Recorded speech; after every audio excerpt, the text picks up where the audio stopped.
Maybe that's why she always gets lucky. I like to draw spinach in her teeth when she freezes like this generally. But you guys Thanks, know Mitch. you guys know I can ramble for a while. Well, you're frozen, Joe. You might need to leave and come back. We'll have to see. So I didn't draw any spinach on you. There you go. Now she's back. And we can see her. But no, now she's left. That's okay. We had a great day of I'm out college of football. here. We had a great day of college football yesterday. It was exciting from gavel to gavel. You know, we had that Texas game right out of the gate. Then, just miserable officiating again. Just absolutely hideous officiating across the board. That Michigan-Nebraska game was decided on a bad pass interference with 30 seconds left to go in the first half. That was the difference in that game. It was a 4-point swing on that call, and it was a 3-point difference in the game. And that is how it's done with officiating these days. They call pass interference.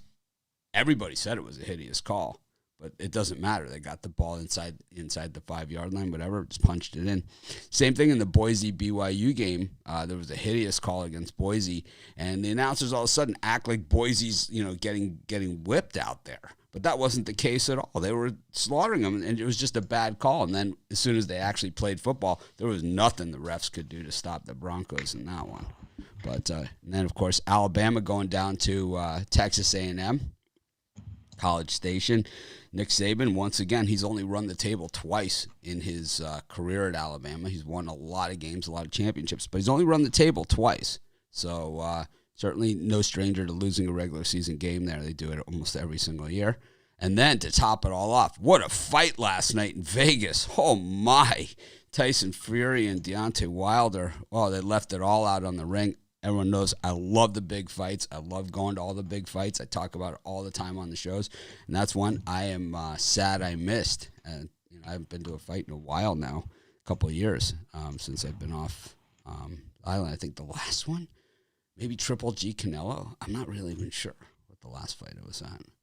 But, man, what a fight that was. Joe, did you get a chance to see any of that? Knockdown, drag-out action?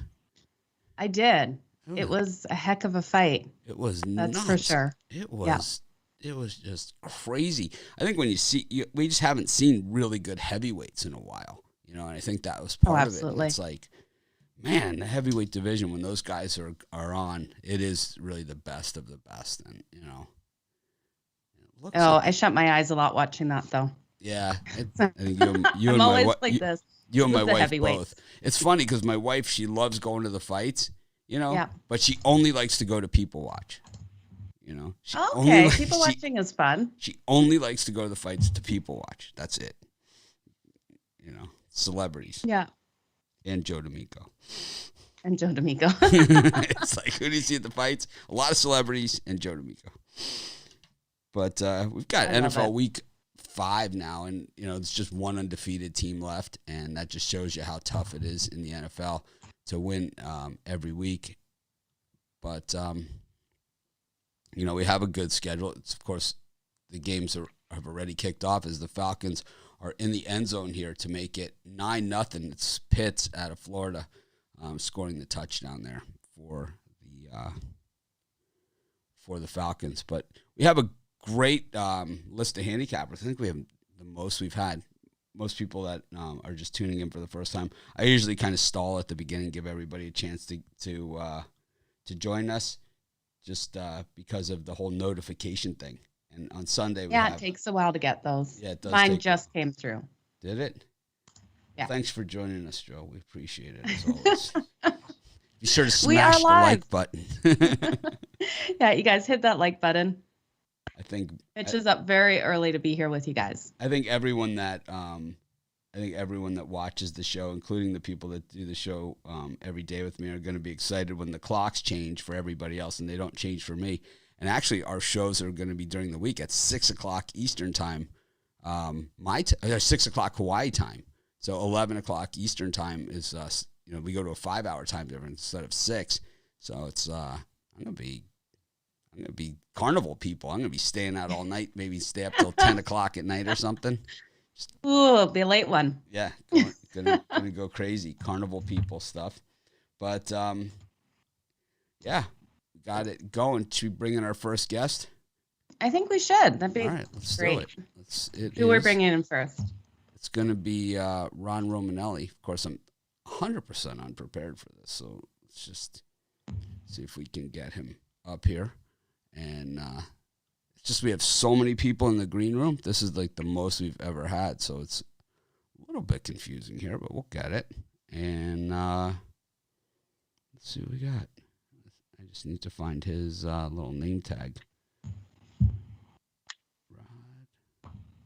God, boy, I got like 8 of them for Rod and none for anybody else. Maybe everyone looks like, there it is.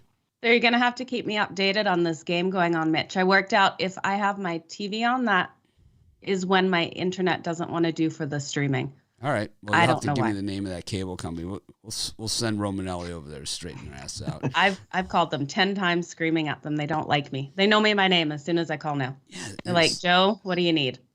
Sometimes the screaming doesn't work. I know it's hard. I stink at it, you know. Everyone knows that. Yeah. I am a name caller, but I'm also a big tipper. So normally they come running when there's a problem. I'm talking Bitler tips. Love with it. The cute waitress. Ron, Brian sits in your section. We ask this question almost every week. What kind of tip you're looking at, and if the number is right, are the pants staying on? That's all I need to know. Yeah, I mean, with Bitler coming around, I expect 30%, maybe even upwards of 40%, and we'll have to see where it goes from there. But yeah, I know Brian Bitler, Mr. Senior Sharp, he's a big tipper there, so I'm expecting only the best from him. Well, yesterday in Gainesville, the Gators shutting out Vandy. It was pretty much the best the defense has looked all season. The offense, Yeah. They don't have a Caleb Williams to come off the bench. That is the issue there in Gainesville. I'm going to guess the recruiting pipeline, they got to be out there just looking for quarterbacks. Help wanted signs. Yeah, I think they are actually getting a good amount of recruits in that quarterback and other skilled positions on offense. But defense played not that great in the first half, but definitely locked down in the second half. And the Gators earned a blowout victory under Dan Mullen. We've seen plenty of those before, and he covered that 39-point spread. So, yeah, it wasn't the best 42-0 performance, but I mean it was 42-0, so can't complain. 2 missed field goals there by Vandy, helping the cause on the shutout. They were one was a chip shot, the other one was a little bit further. But once again, those drives by Vandy, penalty aided. Just a lot of penalties on the Gators this year, just tons. Yeah, lack of discipline there, but we'll have to see if they can figure it out. Do you think Alabama and Penn State are both ranked ahead of Cincinnati this week in the polls? I don't know about Penn State. I'd say Alabama, but I don't know about Penn State. Yeah, I think Cincinnati might jump them. I think Cincinnati will move up. I don't know how they move up, but I think that Alabama and Penn State will both be ranked ahead of them. And, it's just the way the system works. We all know that. Yeah. But anyways, got NFL action today. Where are you going? Yeah, I'm going to Tampa Bay for this free play.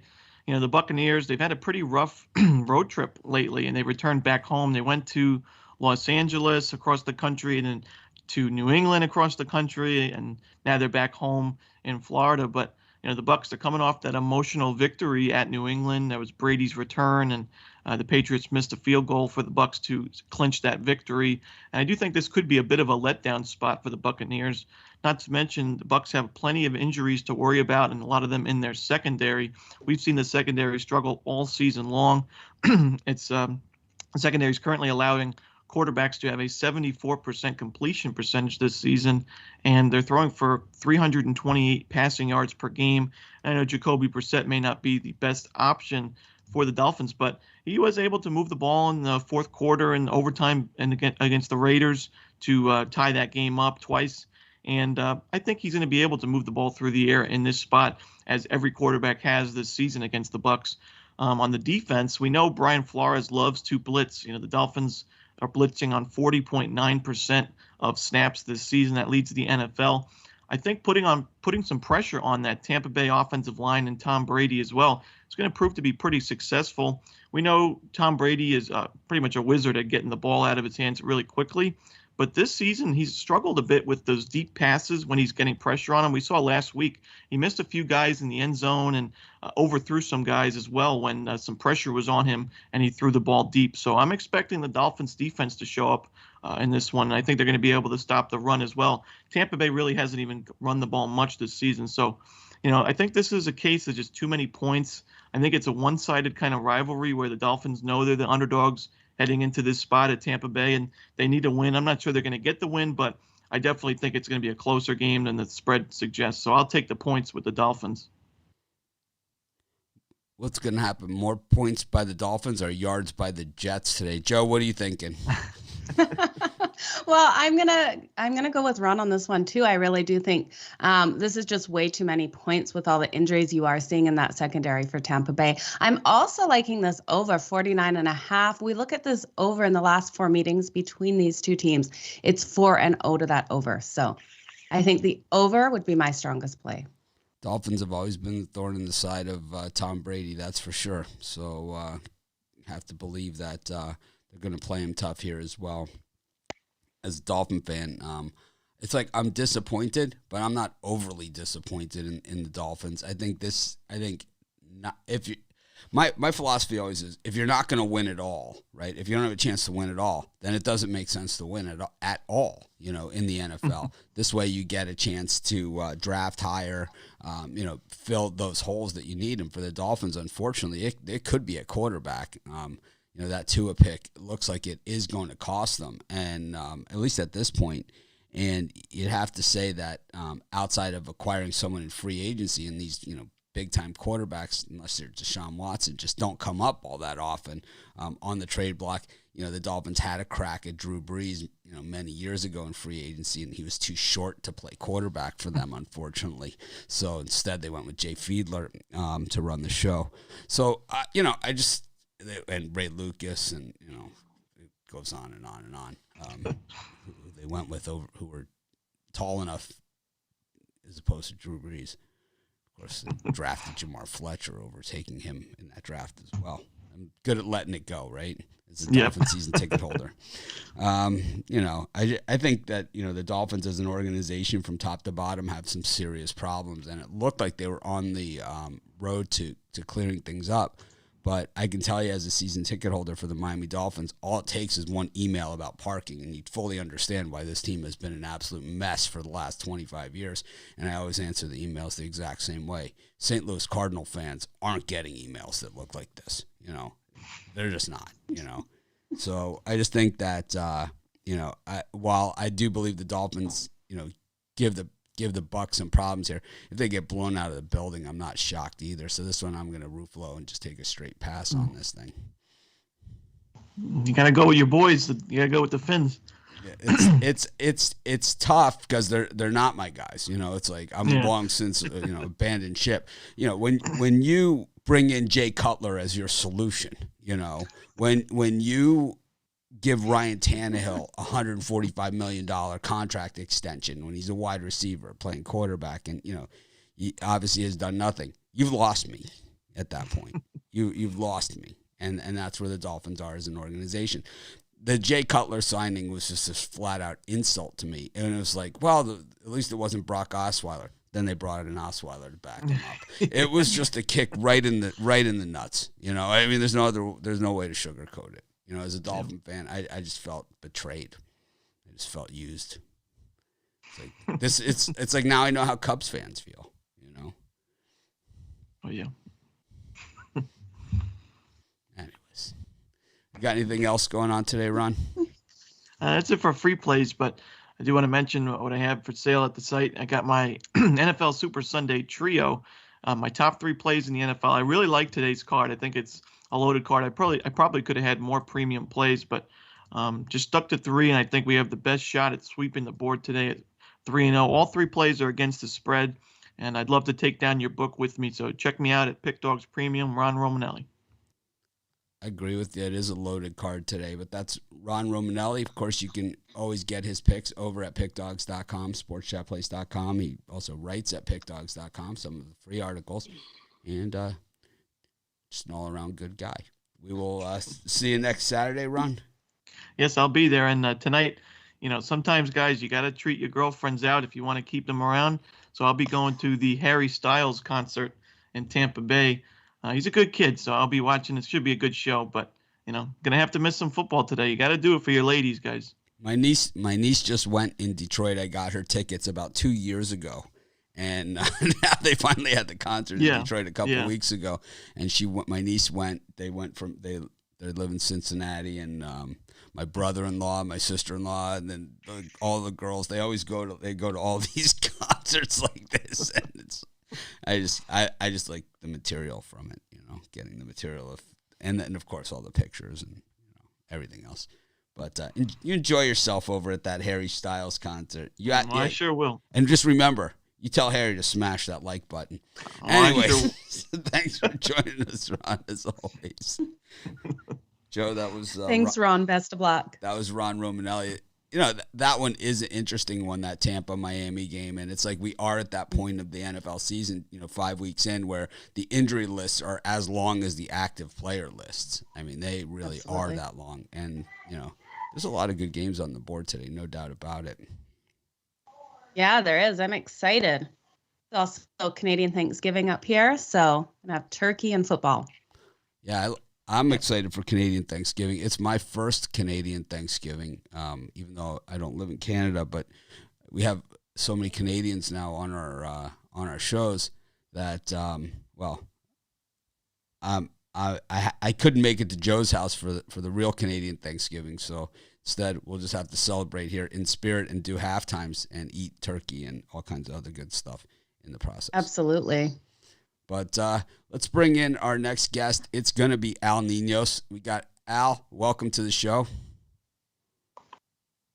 There we go. Unmuted myself this time. How are you doing, Mitch? We're doing good. Dodgers evening up the series last night. Big night for you in San Francisco, getting it done. Bitler took the Giants. It was the kiss of death. I mean, you should just pay for his bets to bet the Giants, because every time he bets them, they lose. And every time he bets against them, they win. He's 55 and 109 now in Giants games after last night, because he took them. So it was like he lost, but he's 55 and 109 in Giants games. We keep tabs on the morning show. But anyways, welcome to the show, and how are things treating you? Yeah, I don't think you'll take too much convincing. I just have to have a quick conversation about how much I like the Dodgers. I'm pretty sure that'll convince Brian to hop right on the Giants. But I know he knows how much I like the Dodgers. I think everybody does. It was very hard for me to stay off them as a premium last night, but I did try to focus more on the football, as we are doing today as well. And yeah, great card of NFL games this week. So let's get to it. But all right. Anyways, what do you got for us today? Sorry, yeah. I also want to say, if you want to take your dating advice, you definitely get it from Ron, because maybe that's why I'm stuck paying child support. Because I'll choose football over a concert, but maybe that's just me. But definitely don't take my advice if you got ladies. But anyway, I think you got to do both. I think you guys have to do your own thing. But then it's like, normally, I go to at least. I like to do a Broadway play every year, and it's tough because I live in Hawaii, so it's quite a trip, to go to Broadway and go to a play, man. But I suck it up, 12 hours on a plane, and you're sitting there at Hamilton, and you're half asleep, but you're there, and you made it. It's just don't start snoring. You get a punch for that in the arm. I've actually seen some good ones. It's just you have to plan them on Tuesday night. It's got to be a Tuesday night or something. There's no sports on. There you go. But I guess Harry Styles doesn't take requests in that respect. But Al, what do you got for us today? We're going to be looking at maybe not the prettiest game on the board, but I do think there's some value here for us. So we're looking at the Giants, who will be in Dallas, after earning their first win of the season, 27-21 in overtime in New Orleans. So that was pretty surprising, but they got the job done. Obviously, not the most talented bunch. No doubt about it. The Cowboys are the better team with a lot more talent on offense. New York's also dealing with some pretty big injuries. Both Sterling Shepard and Darius Slayton are out for this one. The Cowboys do have some guys listed as questionable, Zeke and Amari Cooper, but both are expected to play. Still, that being said, yeah, sure, they're more talented. They're the better team. They're playing at home. But they should win this game, too. But I don't know if they should be favored by a whole touchdown. And New York, they haven't had a great season, but they've kept their losses close, except for week 1. But I'm definitely not interested in laying a touchdown here with the Cowboys, so I'm taking the points here with the Giants. Joe, what are you thinking in this one? Yeah, this isn't, like El Nino said, the prettiest game. We look at this. The Giants really need this win. They are 1-3 on the season. It's kind of one of those games. They lose this one, their hopes for everything is just out the window. So taking the Giants plus the points seems logical here for them to keep this one tight. I just don't know if they can do it against this Cowboys team that is rolling hot this year. They're not looking like the Cowboys team we saw last year where they were unreliable. They're making some amazing plays in their games. So I would love to take the Giants plus the points, but I think I'd take the Cowboys minus them. I think this one's going to be a dogfight.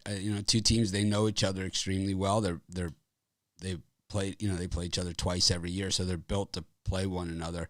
So I expect to see a really hard hitting, and the total's gone up 3 points in this game. I still think it's going under. I don't know. We haven't seen a ton of punting in Giants games, which is weird, right? But it's like, I do expect a lot of running, so I could definitely see an under here. Yeah. Yeah, Ezekiel Elliott, they've been really feeding him the ball this year. He looks. A lot of times when the guys lose the weight, they lose some of their strength, but doesn't appear to be the case with Ezekiel Elliott. He's just less fat. Something maybe that I should figure out what exactly that workout routine was. But it's like I'm still putting on COVID weight. How is that possible? It's like 2 years of my workout routine. I'm working on it though. We're gonna fix that. But anyways, yeah, this should be a good one, and I could see it an angle both ways. But I think that divisional games tend to be a little bit closer than non-divisional games. They just always seem to find a way. Speaking of not finding a way, the Jets are just looking absolutely pathetic out here, like the Jets do. 17-0 Falcons at this point. And the Falcons are kicking off again. Happy to hear it. Just when they give you a little bit of hope, they have to let back down. There's no hope allowed on this show. Hey man, I never gave them much, but it was like you said, the Giants really need this win. I'm thinking I really need to win too. I could really use one myself. But what else you got for us? We were just looking at one game today. We looked at 2 last week, went 1-1. So just looking to get the books good with just one solid play today. What are you selling today at Pick Dogs? I have a 5-pack with my 5 best NFL bets of the day, and then I do have a play in the MLB as well. So that you can check those out separately or get a long-term pass for get them all a better deal. All right. Well, we appreciate you joining us today, and of course, we'll see you next week right here on our morning show. It was a pleasure, and looking forward to next week. Best of luck today. Best of luck. That's it. That was Al Ninos. Got a real big roster of guests today. Pretty exciting. Just, the thing about this show that makes it a little different than a lot of the other shows out there is that we don't really script it with our cappers saying they got to take this game. And, I know Joe likes to sit there and turn letters and just say, Al, that's such a great pick. That's exactly what I like to do. She actually took the other side in that one. And, I hate though taking the other side, but I can't when I feel like I should. No, you got to take what you feel. It's like that's what it's all about. It's like if we wanted someone to just take the side of the capper, you could have been on some other show. I mean, Absolutely. You know, I'm glad you don't want me to do that. Well, we do, but you just refuse to. So we're not gonna. You're not gonna try and Come fit on, me. Joe. Yeah, you should hear Mitch yell at me after the shows. He's like, "Why? Why'd you say that?" I'm not a yeller except at Ruffolo. I'm joking, you guys. Well, next we're going to bring in James Clark. We're going to see if we can get him going here. The issue I have is that James Clark, his nameplate that I use is, for some reason, it's Brad Francis. It's so weird. It's like, I got to that is rid weird. of that thing. Yeah, it's, all right, we're just going to eliminate that. But, James, welcome to the show. How are y'all today, Mitch and Joe? How are y'all? We're doing well. Did you catch the college football action yesterday? Yeah, I watched my Mountaineers get destroyed yesterday by Baylor, which for some reason every time they play Baylor, they can be undefeated. They play Baylor, they always stink for some reason. It's an every year thing for us. That game seemed done in 5 minutes. It was. Right? We played sloppy. I mean, we should have stayed on the bus. I think Joe had Baylor. Sorry. Don't shoot me. Hey, I wasn't gonna put a pick on it at all. I knew we was gonna get destroyed, so I guess I should have went with Baylor. But yeah, but I don't know. We played bad. Like I said, every year we play Baylor, we always, I swear, we shoot ourselves in the foot, the head, the back. It was everything yesterday. So you have, some new teams coming into the Big 12, coming up, and it's going to be teams like Cincinnati, right? It's going to be one of them. So that'll be more of a local game for you guys, right? Than some of these other long trips to Waco and places like that. Yeah, Mitch, when we first got into the Big 12, we had a chance to go into the SEC or ACC to try to play, close to around us instead of driving to Texas or flying to Texas all the time when we play. Because it's pretty much, if we don't play in Morgantown, we play in Texas. Somewhere in Texas we play. But I thought they should have done that years back. They didn't. And, now you get into Texas and Oklahoma and teams like that trying to get out of the Big 12. I think we should have took our chances years ago in the SEC or ACC. We had a chance to go into both, and we went with the Big 12. I remember the good old Big East. West Virginia was always a big part of it.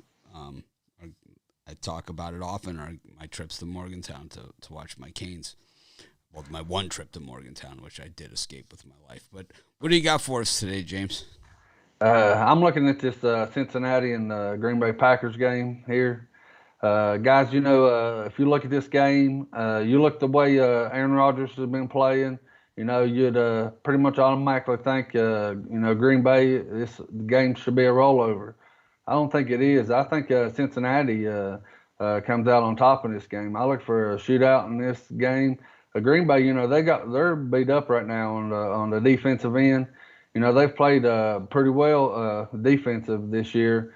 But Joe Burrow, we talked about, him getting protection. Well, he got protection last time, playing a tough Pittsburgh Steelers defense. You see what he done to them. I look for a shootout here with Aaron Rodgers, and I look for Burrow to get one up on Rodgers today. Joe, what are you thinking about this one?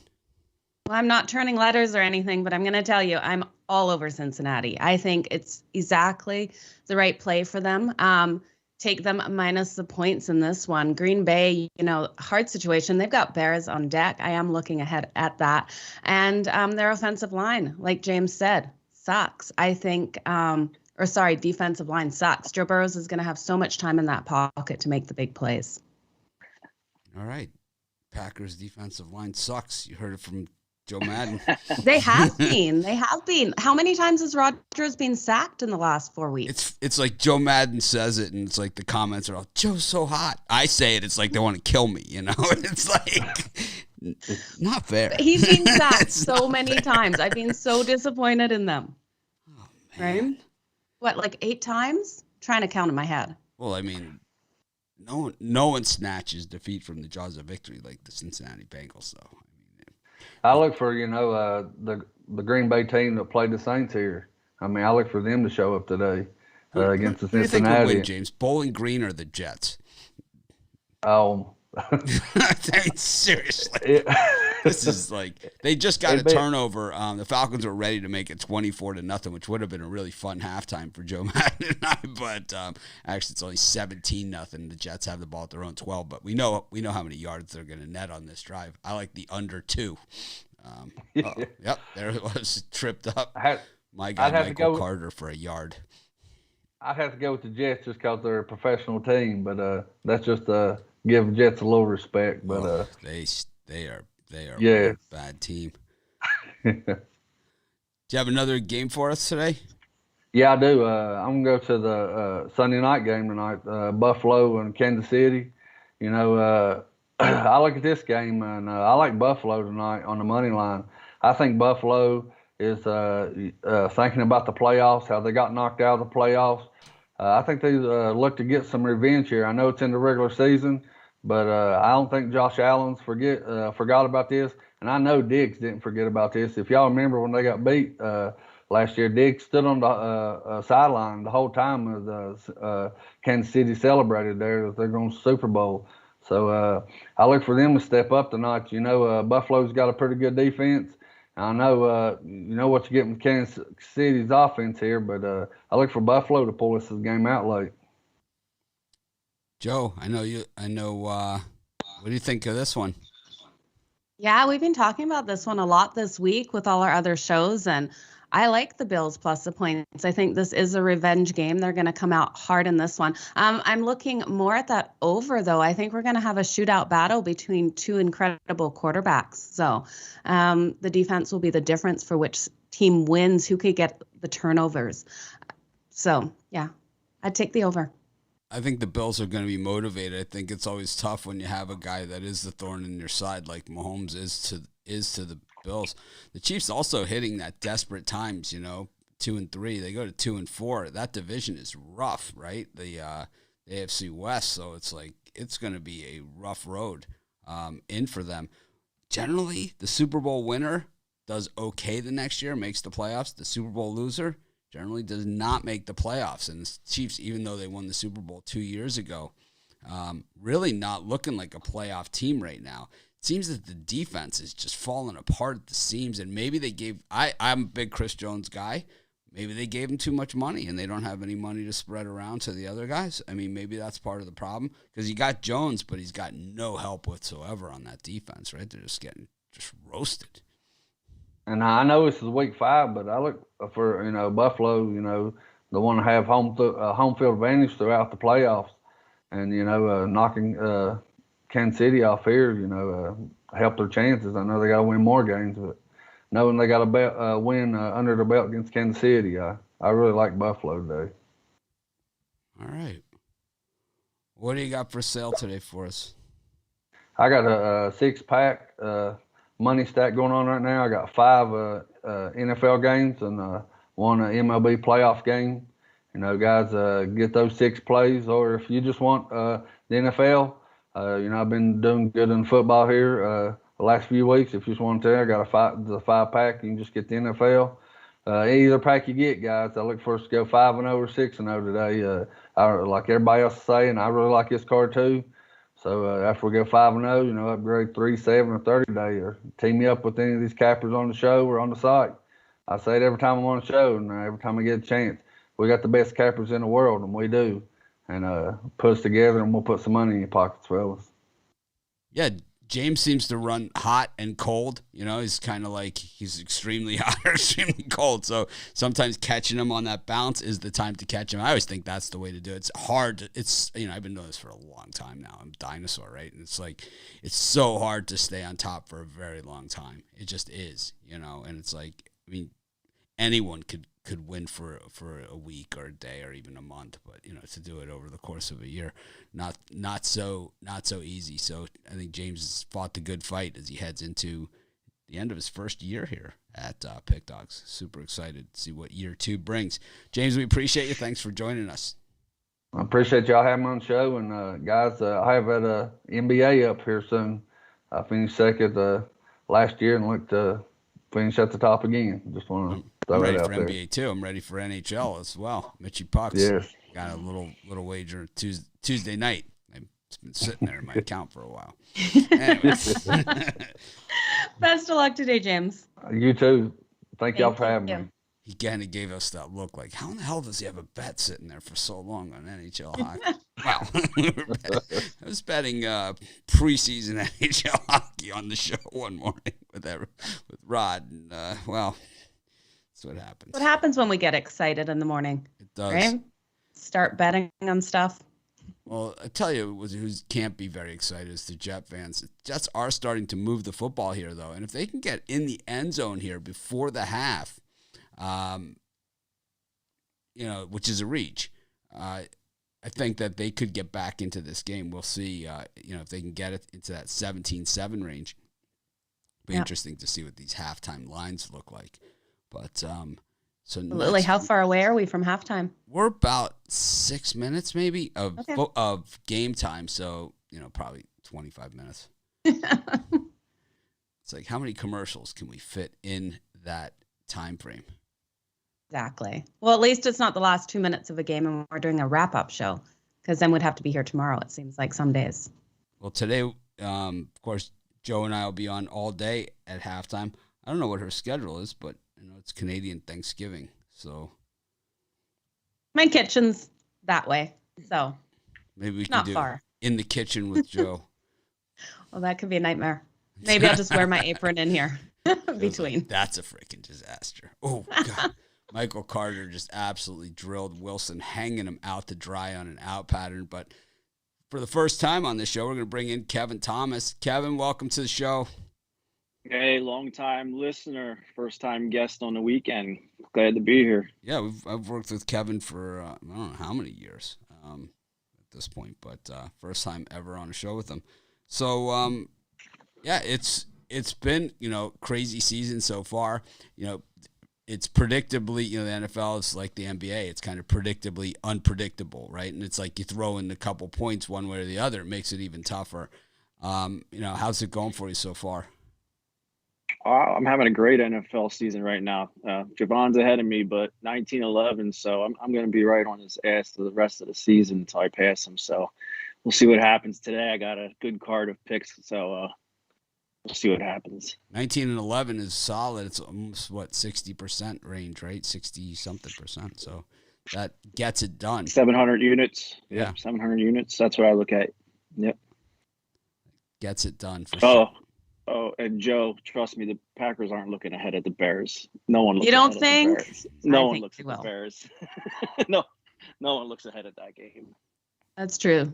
Bears with Justin Fields, I know, but I really do think they look at divisional games coming up. No, I could see it. I think it's a bad situation for them today. New York Jets starting to look like a professional football team out here, moving the ball down the field. Let's see. We'll see where this interception happens. Joe, of course, has the season total on over Zach Wilson interceptions. She's getting close already. She's only 5 weeks in. But Kevin, what do you got for us today? I got both my picks on this Browns-Chargers game today. I'm going to give you the side and the total. First, we're going to break down these quarterbacks. Baker Mayfield has been horrible the last 2 games.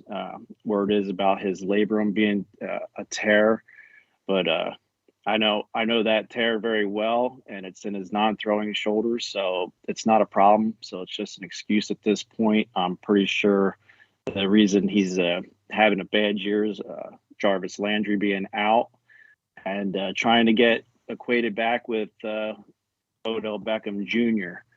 He did have the rookie touchdown record, and now his counterpart Justin Herbert broke it last year with 31 touchdowns.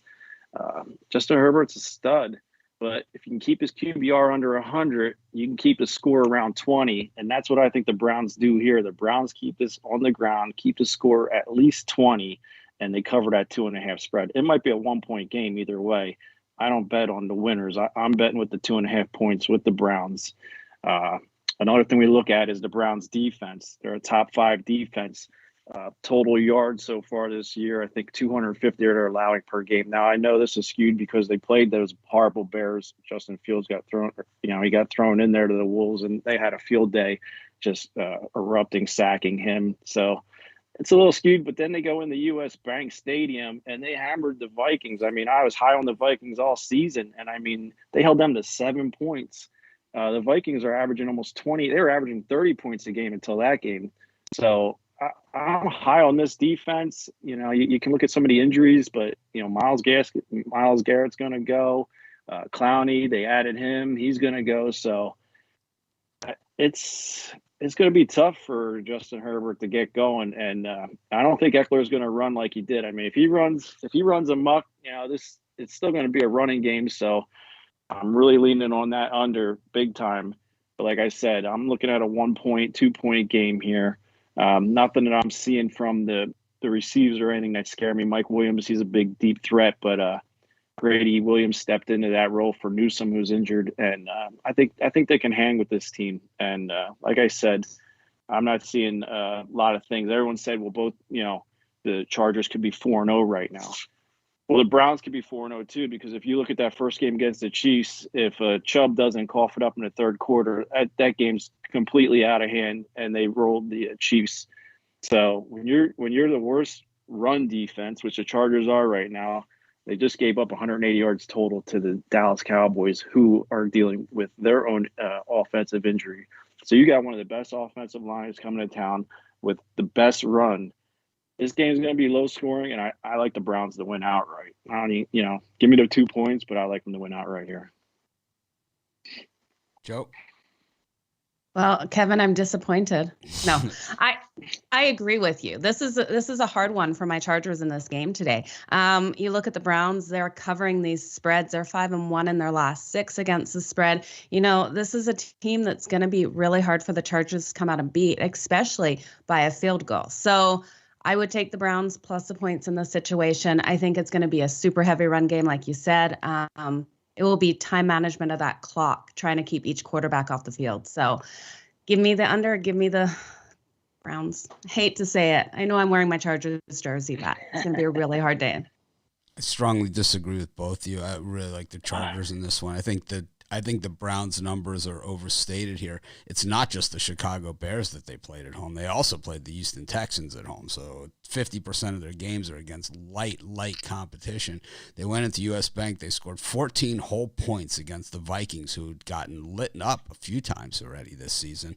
So, while we can say, 14-7 or whatever, and they pieced together these numbers. It's not like it was 2 beautiful touchdowns or something. It was an ugly thing there. It was a touchdown, a 2-point conversion, and 2 field goals is what that was. It was not even 2 touchdowns that they were able to score against the Vikings. When we look at that Chiefs game, that you talk about the Nick Chubb fumble, Patrick Mahomes sliced, diced, and did everything to that defense. On top of that, he threw for like 395 yards. It was probably closer to 325, but it was throwing an extra 70 on top just for the heck of it. But it was men against boys in the second half when it's Mahomes' time, which is the fourth quarter, right? And this is where he gets done. The Browns folded like a tent in that game. They did. And, Justin Herbert we've seen him time after time after time in the fourth quarter complete that pass. We watched the Washington game, Joe and I did, and we saw the same thing. He needed to seal the win. This was kind of like, a game where a lot of people had Washington, right, in that one. And the thing is that, it got to be late in the fourth quarter. Washington had them where they would have a chance to get back in the game, and every single time, 8-yard pass over the middle, complete. 8-yard pass over the middle, complete. And we saw it again and again. The game that they lost to the Cowboys, they were very much in that game. And, of course, what they did to the Raiders the other night, well, this is a team that's coming of age and is only improving every single week. Baker Mayfield's always going to be Baker Mayfield. And, I think this is a really tough spot for them. Back-to-back road games for the Browns. I like the Chargers here. I think they win this one. I really hope you're right here, Mitch. Well, I want to see my Chargers. I'm staying off this game. I usually am. I know you are. How about my Right? my whole Paul Chris thing? I bet you they played it in the locker room before the game yesterday. Thanks to Ruffolo. Well, I pains love me it. because my fantasy's going against Bitler's fantasy, and he has Nick Chubb, and I think Chubb's going to have 20-some points this game. I don't see that San Diego Chargers defense stopping. They're going to try to rush Mayfield. I don't even know why. I mean, he's just going to hand it off. But Herbert under pressure and they can rush 4 and get to him. Herbert's fantastic under pressure. He's fantastic. He's fantastic against the blitz, but when they can pressure and cover and do the zone back there and double up, he's not going to be as effective. I don't know. Everyone compares him to Mahomes. I don't see it. I mean, he's a great passer. He can be mobile and stuff, but I don't see it. I like the Browns here. I'll stay with them. Lot of ass slapping going on here at Tottenham Hotspur Stadium. The Jets are on the board with a field goal. Yay! Lots of ass slapping, high five. Must be super excited. But yeah, this is one of the highlight games of the day. Yeah. It's definitely not one of my top plays for the day. You could see a path for both teams. Cleveland really struggles at passing. That's the Chargers' defensive strength.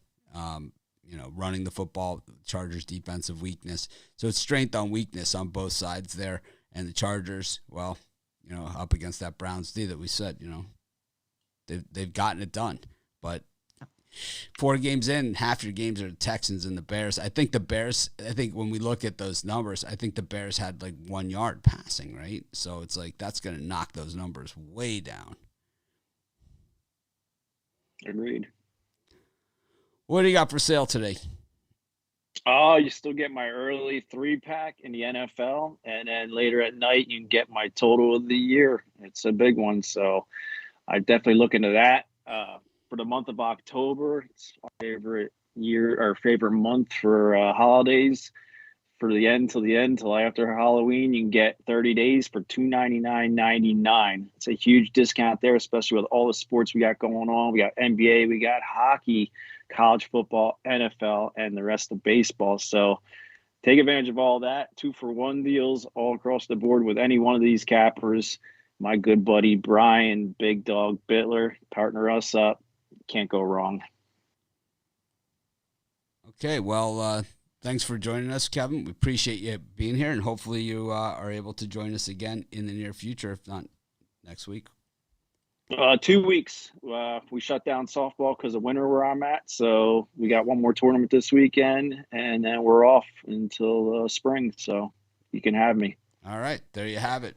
We'll be here all college basketball Saturdays and NBA and you name it. Yeah. Oh, happy birthday, Jimbo Fisher. That's a win I love. Thank you. It's my birthday as well.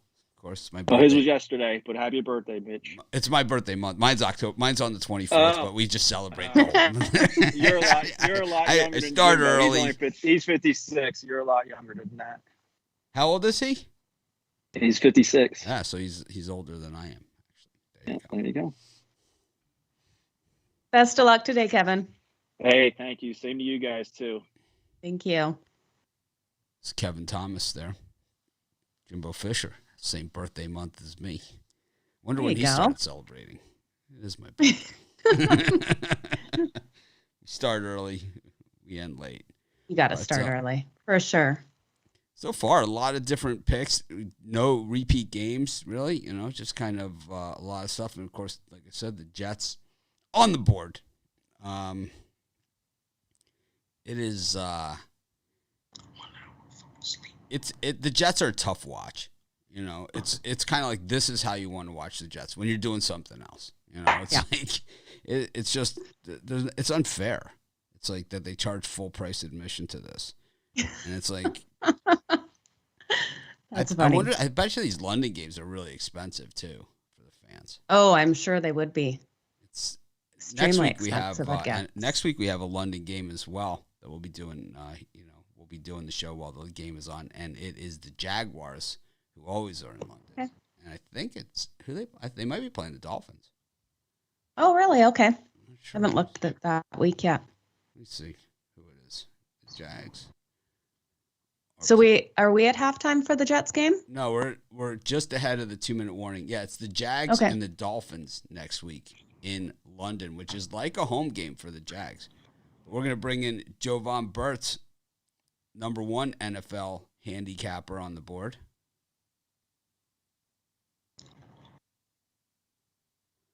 How you doing this morning, Jovan?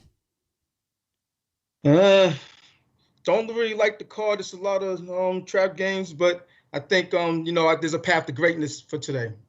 All right. Well, path to greatness is always a good thing. I think I think looking at today's card, I had trouble narrowing it down. I liked a lot of games, but not all that many that I just absolutely loved. So that, to me is what makes it a little bit more difficult, but I always find my way. So how was yesterday? I know that there was definitely some surprises there. I know you were on Boise with me on that one, and you caught some of the early stuff. But I think, did Bama get you, or they didn't get you? Oh, Bama got me, and after I put in that pick, it was like it's not a spot for Bama. It's an Aggie spot, but Aggie's been Texas A&M's been playing so bad, it's like. You was almost forced to play the Bama in my eyes, and based on what they did to Texas A&M in the last like 3 or 4 years, they just absolutely slaughtered them. So it's like I thought it was gonna be more of the same, but the Aggies came to play all game. They absolutely did. I think they earned that win, no doubt about it, and they harassed Bryce Young. I mean, that's the answer is to beat Bama. Stuff the run, harass Bryce Young, and take advantage of Bama slip-ups. Bama just every time when they lose in the regular season, which is almost every single year, they always look unprepared. It's like the 1 week that the Nick Saban team looks unprepared, and they kind of looked unprepared yesterday. It was just they just never saw it coming. It's almost like they took this one for granted. It's almost like they took this one for granted. It's like they start listening to the press, Yeah. It's kind of like the Mike Leach thing.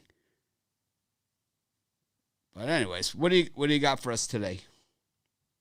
I just got one over under play that I'm particularly keen on, and it's the New Orleans Saints Washington football team game. I'm on the under in this one. Washington, they have a better defense in this, but they're 29th in the league in yards allowed. 30th in runs allowed. I mean, not runs allowed, points allowed at 30.5. And it, based off of what they did last year, it just seems like something's wrong in the locker room. I'm not sure, or maybe it's that they're reading their own press clippings. Who knows? Based on last year, sometimes things like that happen where you have a highly touted defense. They come in with their chest puffed out, and then they get their ass handed to them. But I think for this one, I think they're gonna come to play against the Saints team that they're 28th in yards allowed. They're not putting up the points like they used to when they had Drew Brees. Jameis Winston, he'll have a couple deep shots that'll connect on, but other than that, they're not consistently driving the ball down the field. They're doing it more in the run game, and Washington definitely has a run game, so the clock's gonna be eaten pretty considerably. You're gonna I just think it's gonna be one of those close games. Played within the trenches. Field goals more than touchdowns, and it should be under this 43.5, 43. I don't know what the current line is. I'm showing it was super low. It is 43.5, down from 44. Yeah, so I'm on the under in this one. Joe, how about you? It's a solid play playing this under. We look at Washington, their defense has to finally start stepping up.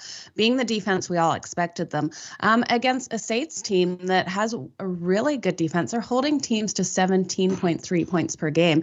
So I think it definitely is a solid play. It's a scary number at 43.5 if these teams' offenses get rolling, but I'm with you. I think this is going to be a lower scoring one. Yeah, I think it's going to be a low-scoring game, too. It just shapes up to be that way, to be that type of physical game. The thing that we haven't seen the Washington defense emerge like to be that killer defense that we're all expecting to see that are the trademark Ron Rivera teams. But I think part of it is the offense just kind of hangs them out to dry. And that's not, usually looked at in the stats, but it's like how many plays have they been on the field, and it is all day long. That Chase Young certainly emerging as one of the top players in the NFL. There's, it just seems that there's a bunch of great defensive ends out there right now, and sometimes he even gets lost in the shuffle. But, he's certainly in the conversation with Myles Garrett and with, some of these other guys, the Bosa brothers, and, some of the others out there that can seriously get after the passer. Game changers, right? If in the right matchup. But, I think, I like the under in this one as well. But what do you have for sale today over at Pick Dogs? Yeah, right now I have a 3-pack, Show Me the Money Sunday NFL 3-pack. I want to put two more, two of the late games in. I had a little family emergency, so I had to attend to that.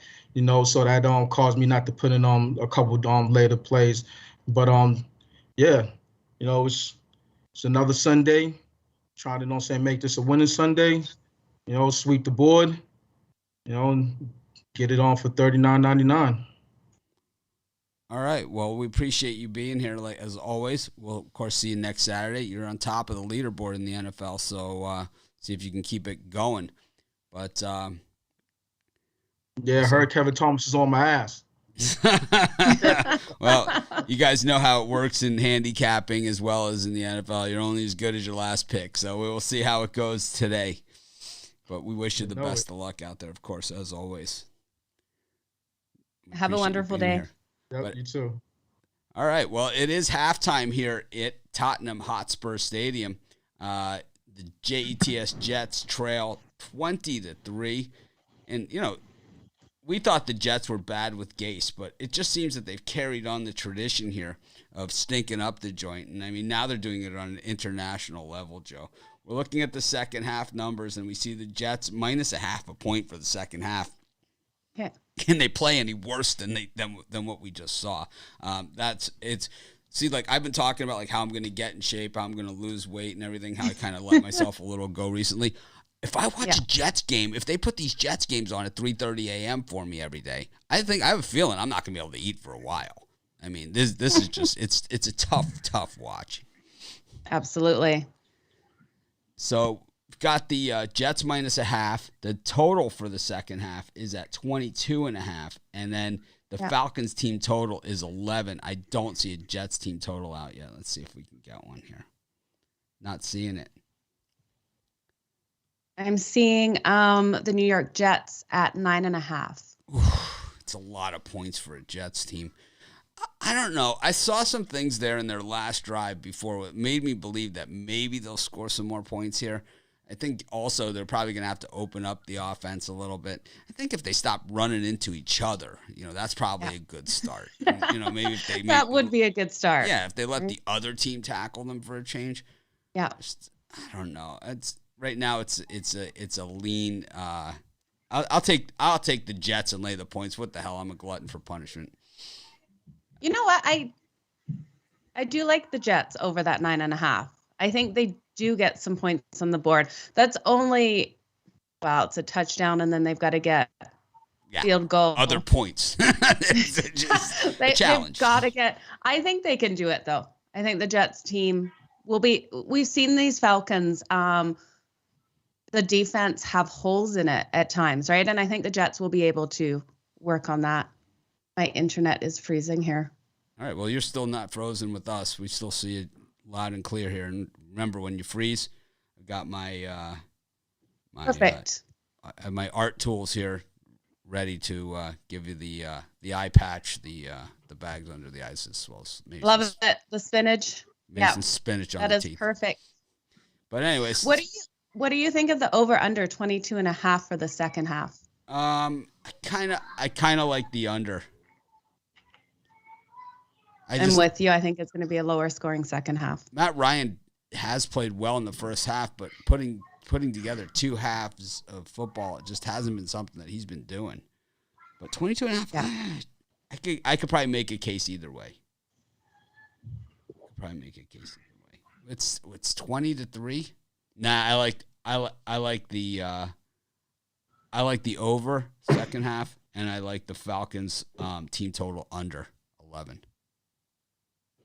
Okay. And the Jets. I think they make over 9.5. I think they make a game of it. They got to sell tickets. Yeah. They got a game in London next week. Yeah, they absolutely do. All these guys are probably so hungover after watching that Fury Wilder fight last night. But we bring in Al McMordie. Big day for people in London with Tyson Fury. That tremendous win last night against Deontay Wilder. But you had a big day yesterday. College football, right? Knocked it out of the park again.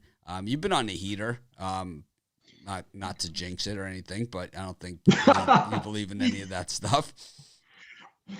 No, it's I think I had so much fun watching the football yesterday. We talked about it with all the Big Ten games. I enjoyed Iowa. I was rooting for Iowa. I didn't have, I used it as a free play here, but I didn't have it, on the premium service, but I still was rooting for Iowa because I grew up in Pittsburgh and I just hate Penn State. And then of course I rooted for my Michigan Wolverines, and I can't believe it. They've won 2 road games in a row. So that's a bloody miracle. What'd you think about the pass interference before the half? That was the game. It was the point differential in the game was that play, right? So because instead of Michigan kicking a field goal right there, they get the touchdown, and the difference was 3 points in the game, and that was a 4-point differential on that play. Yeah, there's a lot of big plays in the game. I also would point to the they could have blown the call dead, when he fumbled the football as well. It's we've seen forward progress stopped on a lot less than that, including that Panthers Cowboys game last week. Yeah, but that's football. I don't really get too worked up over any of that stuff. I'm just happy Michigan escaped. I don't. If the officiating is I just want to see consistency, and I always just believe that the worst calls are not reviewable. It's just the way that they do it. It's kind of their out. That the worst calls are not reviewable. So I'm old fashioned. I'm happy to go back to the day where there's nothing that's reviewable and just let the officials make mistakes, and you can have the Kansas City Royals and St. Louis Cardinals just live with it, and that's the way it goes. I'm more than happy to go back to that. Unfortunately, when you have the official sports book of the X team or of the of a certain league or anything like that, I think all that stuff kind of has to go out the window to maintain the integrity of the game. We joke around about it on our regular weekday show, but it's like, what happens when, because the states are running these things, so they have an interest in these books, and what happens when they need 3 points or else their state scholarship fund and teachers, retirement is going to be defunded.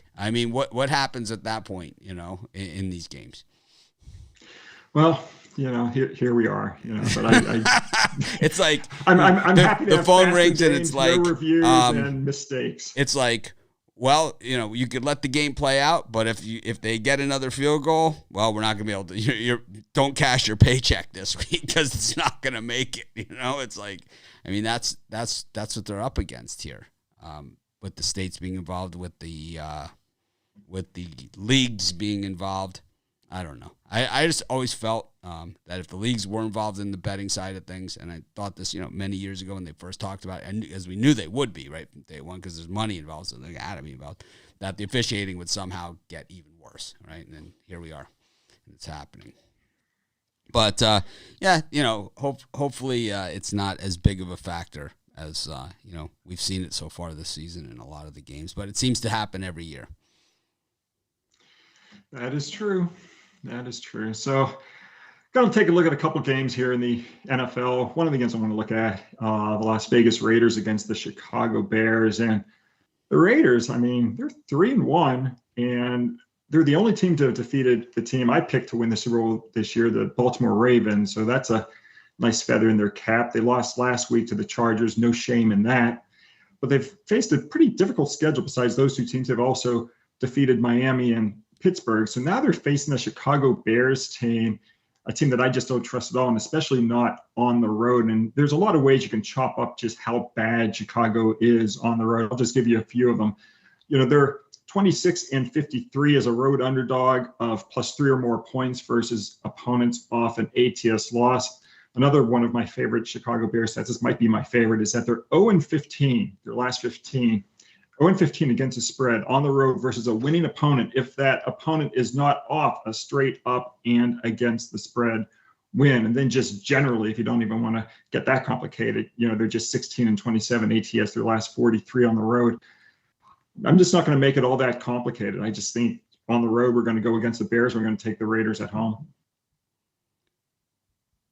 Joe, what are you thinking about this one in Vegas? Joe D'Amico, of course, at this game with Dion. That's why they're not here. Well, the game starts absolutely. in 7 hours, but they couldn't. Yeah, I hope Joe is wearing his Raiders gear. I can't wait to see pictures of that.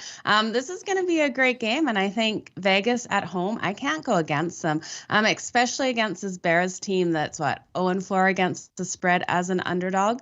In their last 4 games, I'm not stepping in front of the Las Vegas Raiders to come off that loss. That was a hard loss for them against the Chargers, and get a win today at home.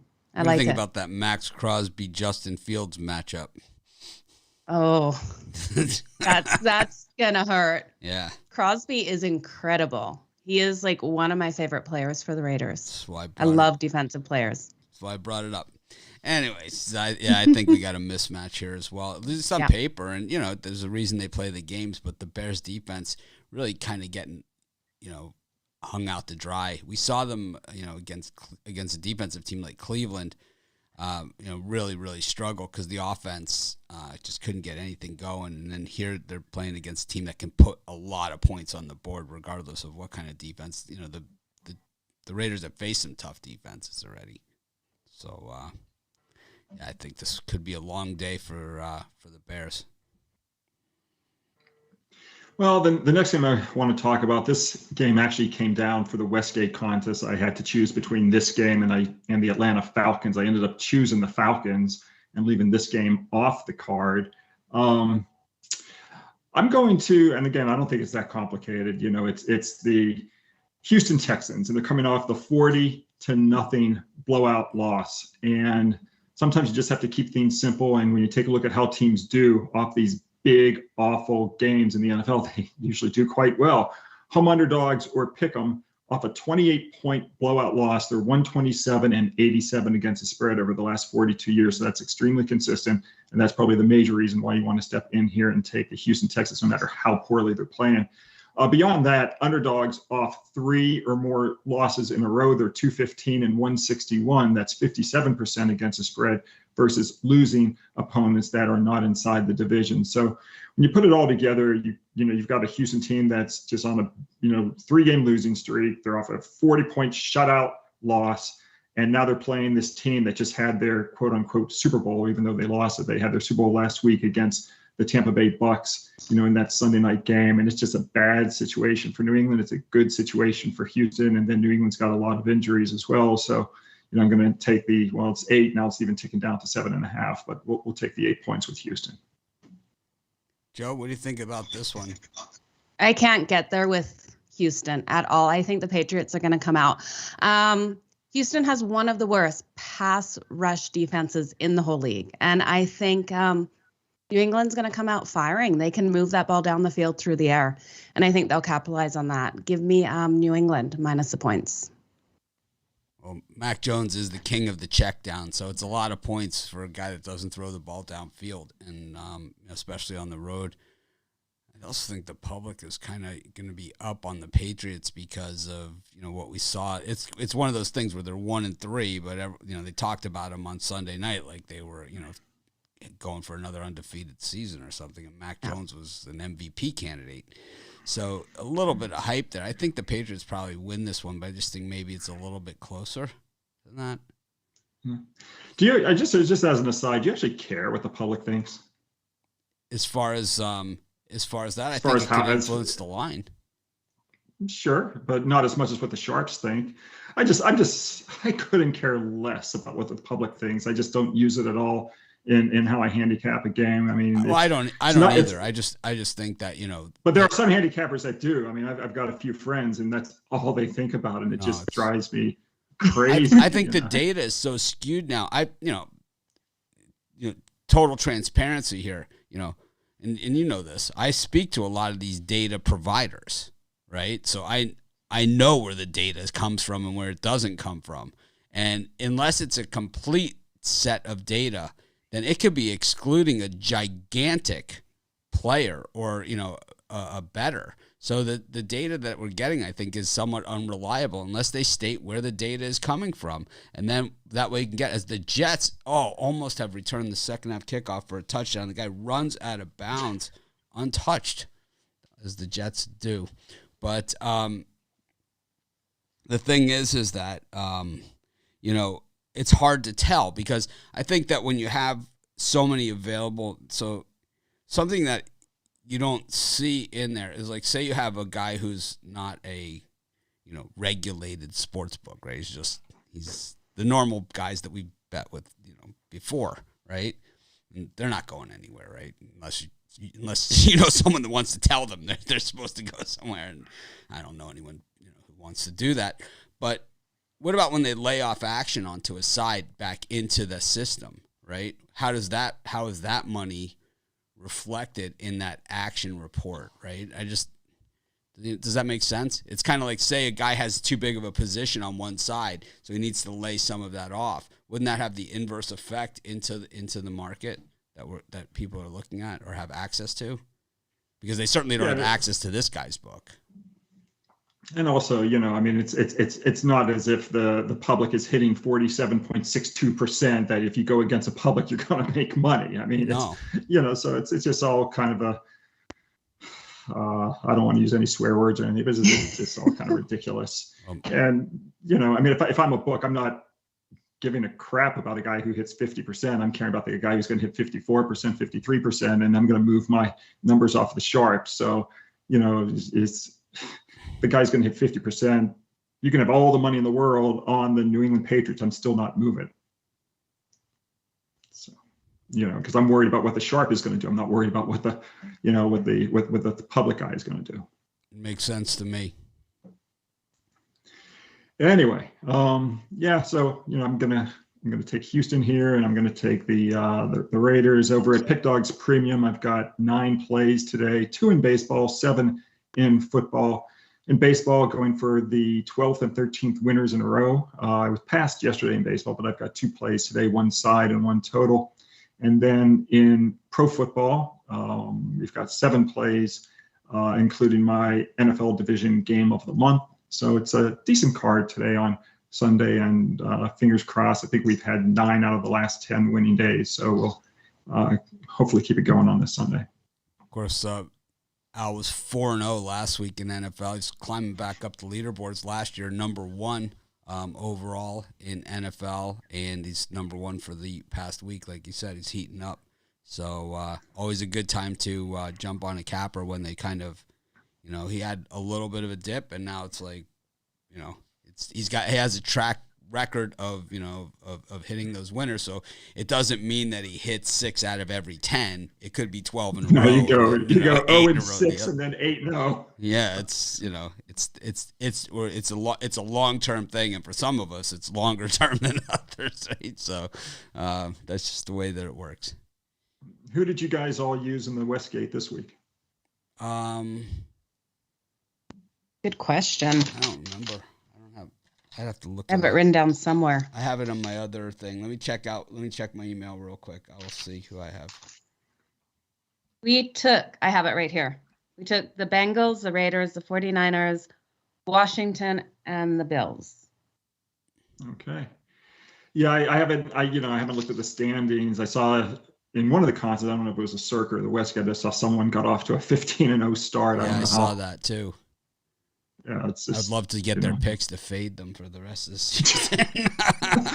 or maybe they end up, going whatever, 65-25 at seasons, and you never know. So it'll be interesting. Long way to go. Oh yeah, especially with a 17-week season. I think it's going to take all 17 of them. about 65% is first place for Circa. In these contests, about 65% does it. And the contest has 18 weeks, not 17, right? So. Oh, that's true.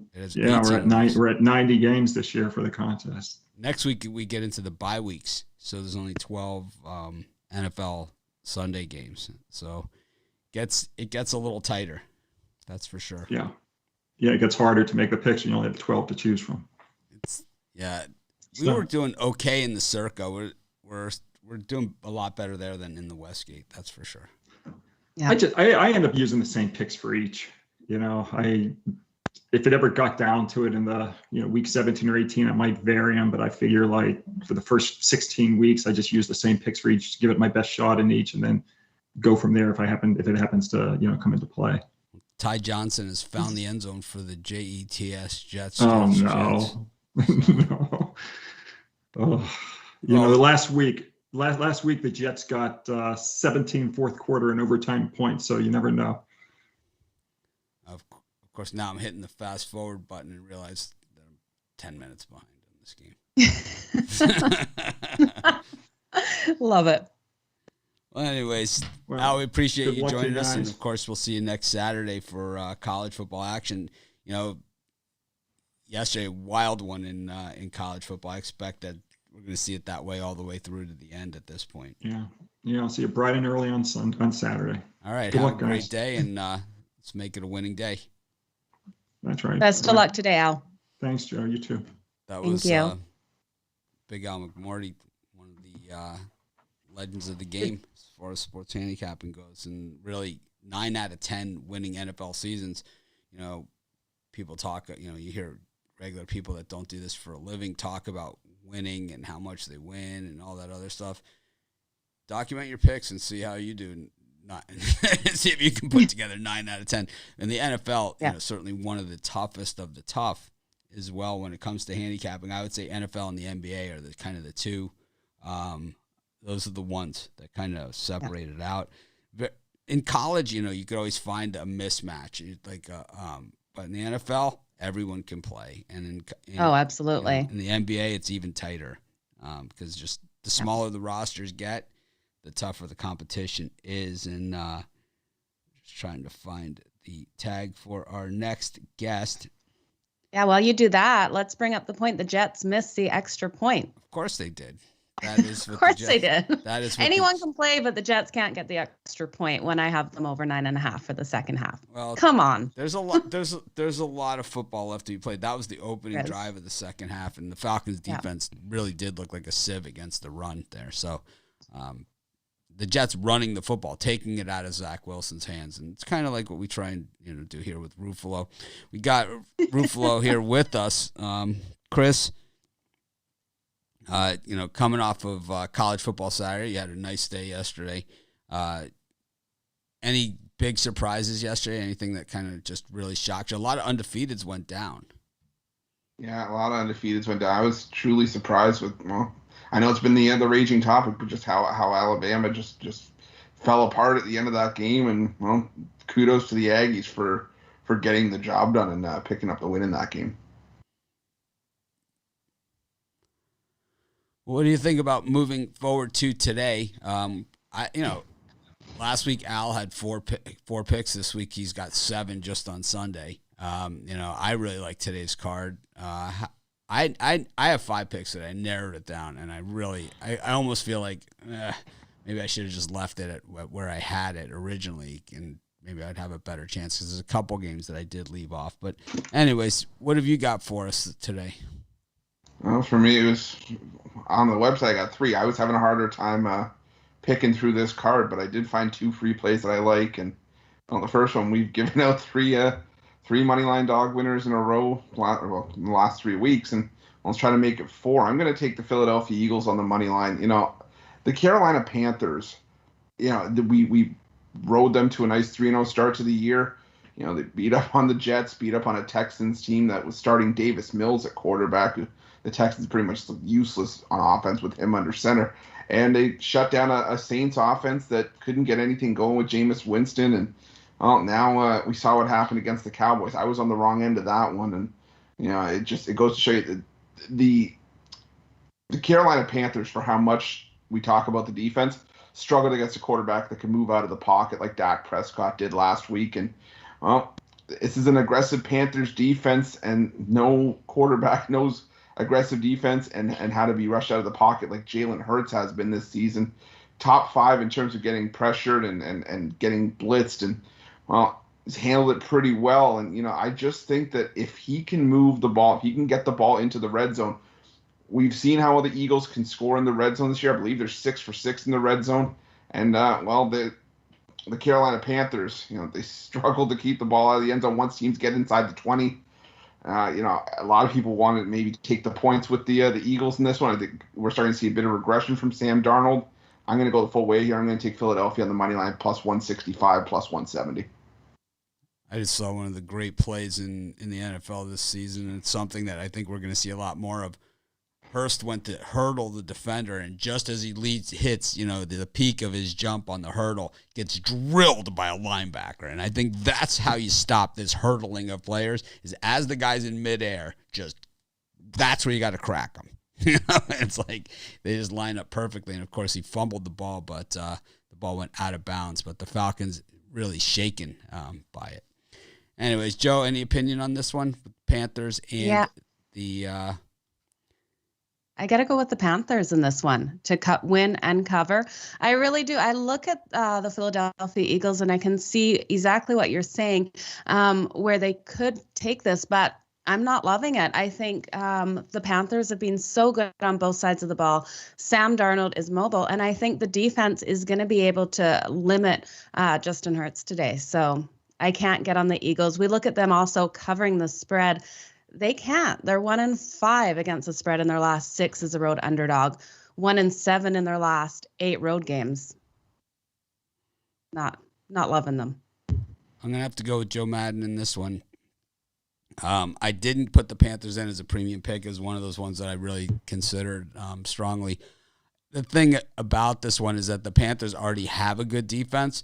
Now they just went out and got Stephon Gilmore from the Patriots, and while we could talk about salaries and salary caps and all those other things. And I always thought that Gilmore was a little bit to the overrated side and gets away with pass interference, holding, and all those other things better than any of the other defensive backs, which is what makes him a great defender. He's still pretty good. And, they already have the number 2 pass defense to begin with. And it's like now you have a cover corner, a guy who can cover man, and it just frees up another guy to play defense, and against Jalen Hurts, who's limited. He's limited. I think they're going for some pain here. That's all right. I'm used to getting dealt pain, so I can deal with it. But the other one I'm going to look at, well, I've already got my bag packed. I got my suntan lotion. I got my sunglasses, my Speedo. Got a 4:00 flight booked so I can be on my own island with the Chicago Bears in this one. Because you know what? I know that it's the Detroit Lions. It's a game that, the Chicago Bears should, by all intents and purposes, win, and they did.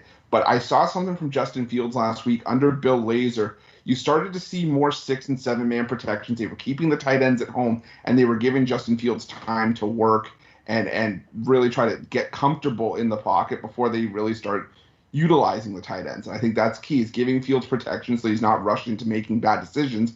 I know you guys like Max Crosby in this Raiders pass rush, but the Raiders secondary I think is still a big if for me.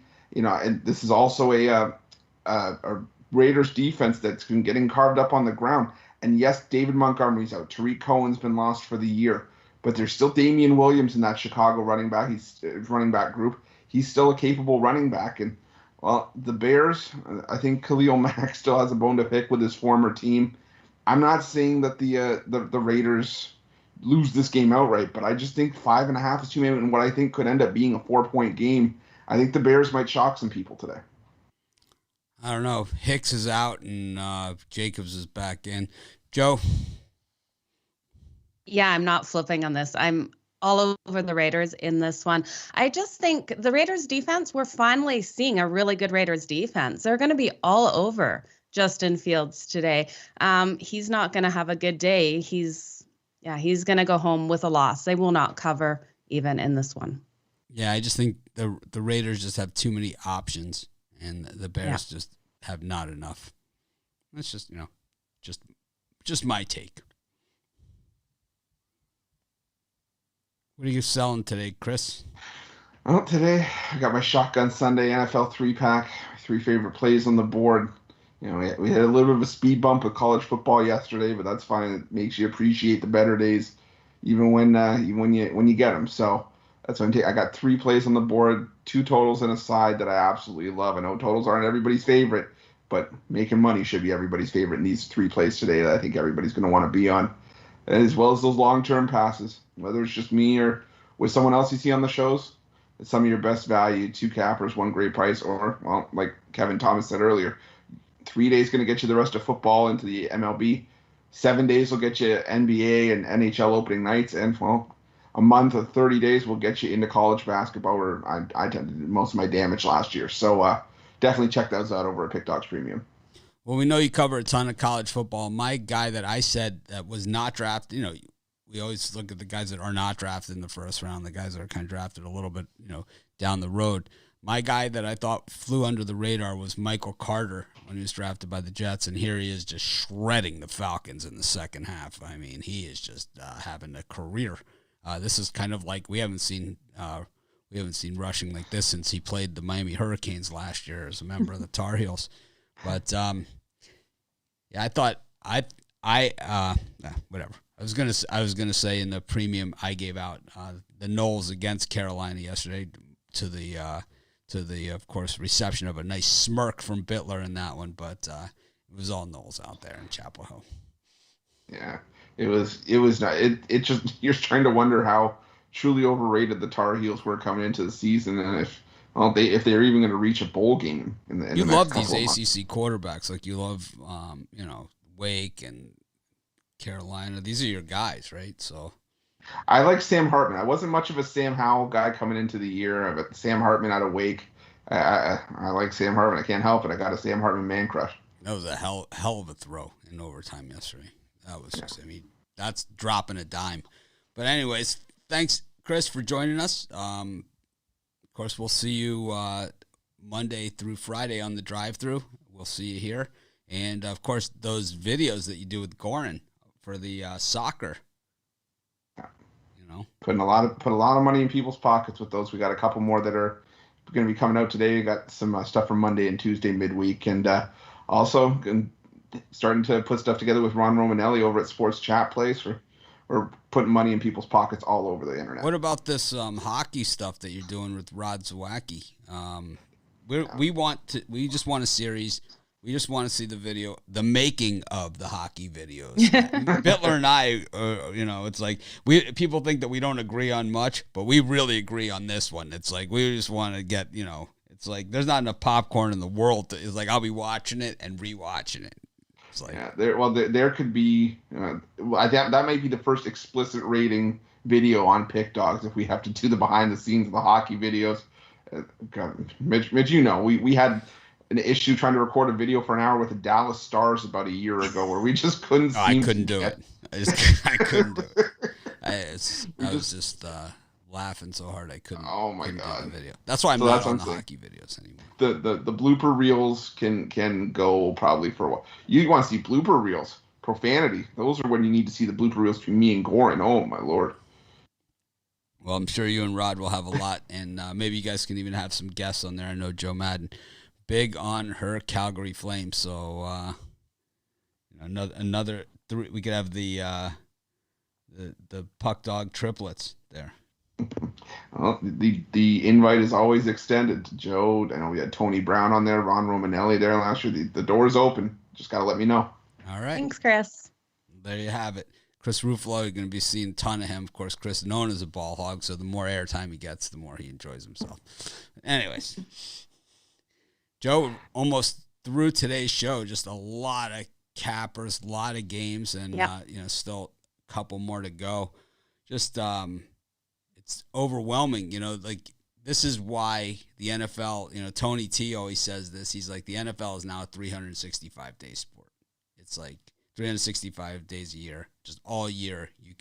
The NFL is covered now, and You could see it. We have 14 games today, 13 left to be played, and we haven't covered half of them, and we still have tons and tons to talk about. So you guys should subscribe to our channel and join us each week here for our show. But yeah, there's a bunch of games on the board that we have not touched. Absolutely. So let's see if Rod or Brian has got those for us. Let me see who's up next. And you guys make sure you hit that like button. So many people watching this morning. I really appreciate it, everyone. Absolutely. We appreciate each and every one of you, and be sure to smash the like button. If you haven't checked out our YouTube premium and VIP, well, you missed out yesterday. I know I gave out Boise and Florida State, 2 dogs that won outright. I know that much. So tons of winners in those. But let's see. Bring in our next guest, who's really not a guest at all. He's a regular on the show, Rod Zawacky. Rod, Canadian Thanksgiving. What's the Zawacky house smelling like about right now? We have it tomorrow. Monday's actually Canadian Thanksgiving. What? Oh, I can't do it on Monday. This is a huge fight with Canadians when they do it. Yeah, Monday's actual Thanksgiving, not today. What? Well, yeah, but everyone does it. 90% of people do it on the Sunday because then you have Monday leftovers. 90%. I think so. I think whenever Joe does it is the right day. Well, how can you do it on Monday? There's no leftovers then. There's leftovers Tuesday, but it's called Canadian football on Monday, right? So that's when you eat leftovers the rest of the week, right? I don't know. I kind of cook it on the Monday. Your turkey is going to only last 5 days, so that way you can get the whole weekend. You got Monday to Friday. I caught a little attitude on that last Canadian football Monday. Sunday. I kind of caught it. Friday. No, I like doing it the Sunday. The number's a little lower than 90% do it on Sunday. I think so. We should run a poll. All the Canadians out there, let's see. When do you do it? Am I right or is Rod right? I would do it Sunday and Monday if it was up to me. I think it should be every day. Absolutely. Well, Rod, I'm all prepped, ready to go for it. So let's put it that way. I make it easy. It's just cook it now. That's easy now. I'm all prepped. Veggies is chopped. Cheese is grated for the cheese sauce. All that stuff's ready to go. Well, what do you got for us here? So, Rod, looking for the bounce back. Rod is kind of like me. Runs really hot and really cold. But I think Rod's probably sitting on a heater, is my guess. What do you got for us out of the gate here? We're gonna go with the Steelers, and for me, you look at this. I think this is going to be a really low scoring, boring game. It opened at 40, it's down to 39, with good reason. The Steelers' offense has not been good. They're having trouble putting points on the board. So for me, the Steelers, the under, they're 5-1 in their last six games. They're also 5-1 in the under following an ATS loss.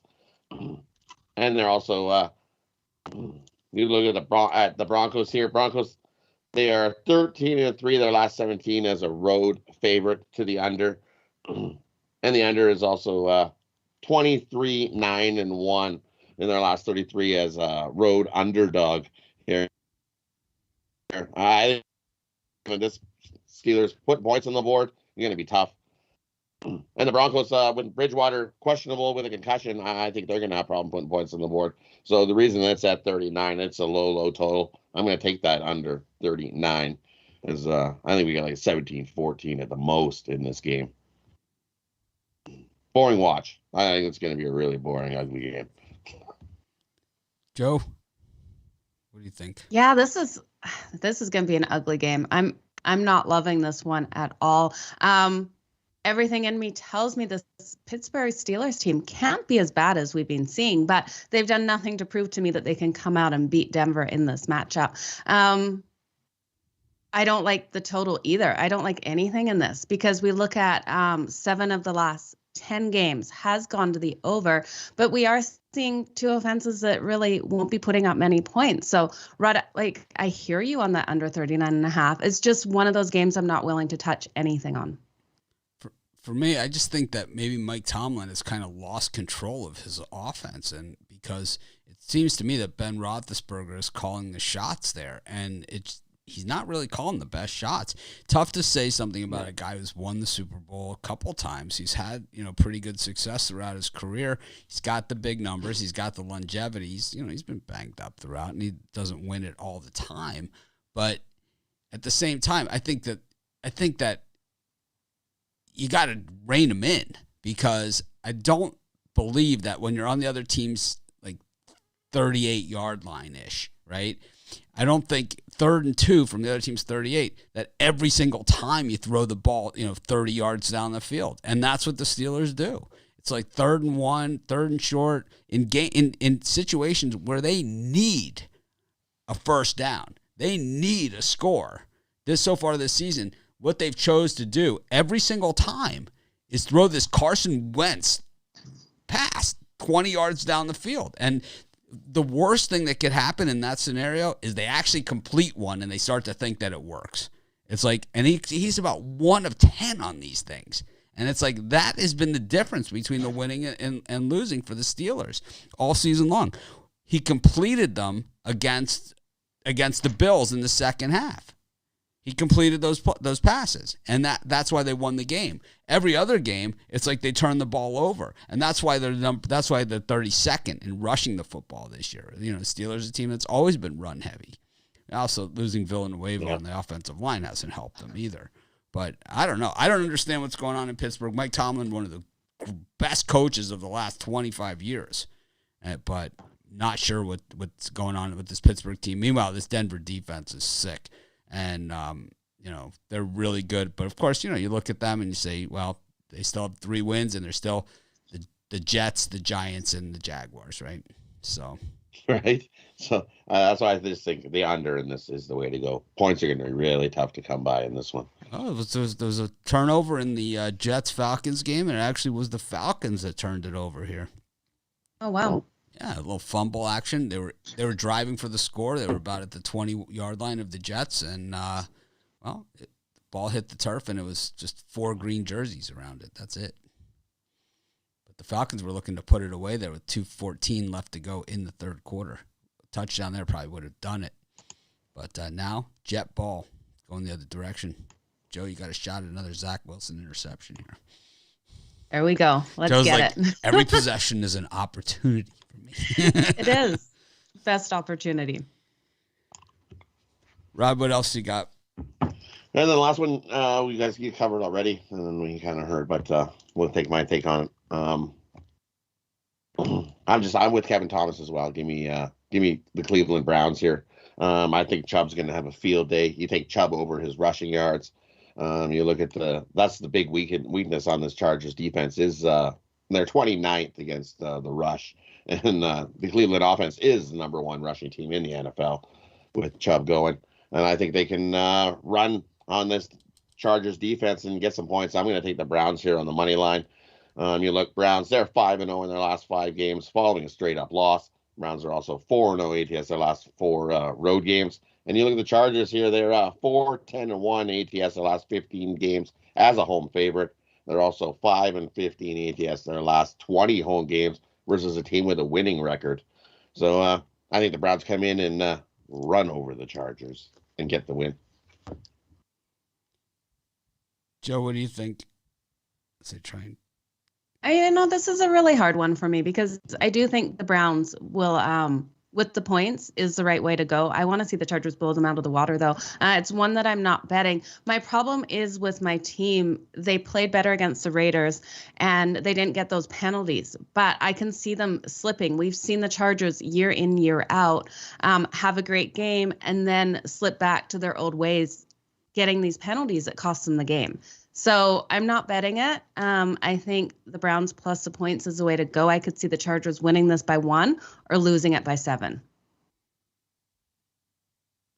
Yeah, I'm still on the other side. I'm still on the Chargers. I could see them winning this thing.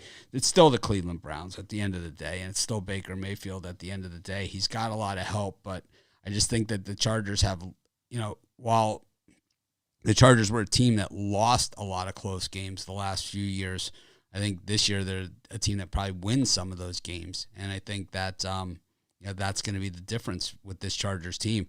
I think right now the Chargers have to be favored to win the West, which is probably the toughest division in the NFL. So tough to believe that they're going to get beat by the Cleveland Browns at home, back-to-back road games. I don't love that back-to-back road games all the way west, but that's just me. Again, I really hope you're right, Mitch. That's why I'm staying off this one. I usually am. Anyways. I know. No, I'm right. Right? I'm right. According to the people on YouTube, I'm never right. If you just fade every pick I ever make, yep. That's the way to do it. That's how I've lasted so long in this business. Well, Rod, there's a few games on the board that I don't know what your premium picks are today. So if you have a premium in any of these, say I got a premium, so I can't go over it. But there are 3 games that no one went over today, and I know Brian doesn't have any of these. You want to take a shot at one of them? Sure. I'll read them off. If you have a premium, just say I got a premium, and we'll go to the next one. So the first one is 49ers Cardinals. 49ers Cardinals. My take on that is this is a divisional battle, and I think it's going to be closer than the 5.5 points. I know Trey Lance is getting his NFL start in this one, and we're going to see what he can really do as a starter. And we know the team around him really likes to play. So for me, divisional game, I think you got to take the points. Give me the 49ers plus the 5.5 in that one. How about the Vikings and the Lions? Joe, do you have any take on that 49ers Cardinals? I'd be looking at the Cardinals team total over in that one. So I believe in them to get the points up on the board. Trey Lance getting the start today in that one for the Niners. We got Joe's favorite combination, Jared Goff and Dan Campbell going at it and making the road trip to the Dome in Minnesota against the Vikings. The biggest point spread of the day, 10 points, double digit. Rod, anything on that one? For me, I think in that one, I lean to the under. I think we get a lower scoring game in that one. And I'll take the Lions. I think that's too many points. I think the Vikings get the win, but that's just too many points. 7-point win for the Vikings. Joe, I know you're a big Lions backer this year.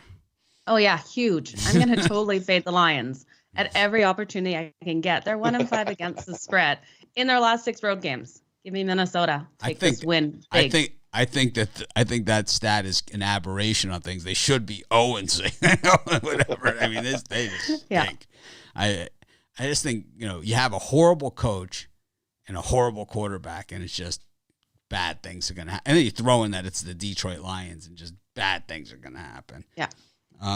Got the Jags. We've seen the Lions once already with the backdoor cover, so you can see it. We also saw them last week with 4 cracks inside the 5-yard line, 4 different drives that fizzled out inside the 5-yard line. And so it's back-to-back road games for the Lions, back-to-back divisional road games, and this one in that dome. They're going to blow that horn. They're going to be the skull. It's going to be nuts, right? Freaking one of the NFL. Like everyone knows I love the college game more than the NFL because of things like that, because of the team entrances and all that stuff. But that one in Minnesota, really one of the best. Got the Jags and the Titans, another divisional game. Is the last of the ones that no one's going to cover today. You anything on that one?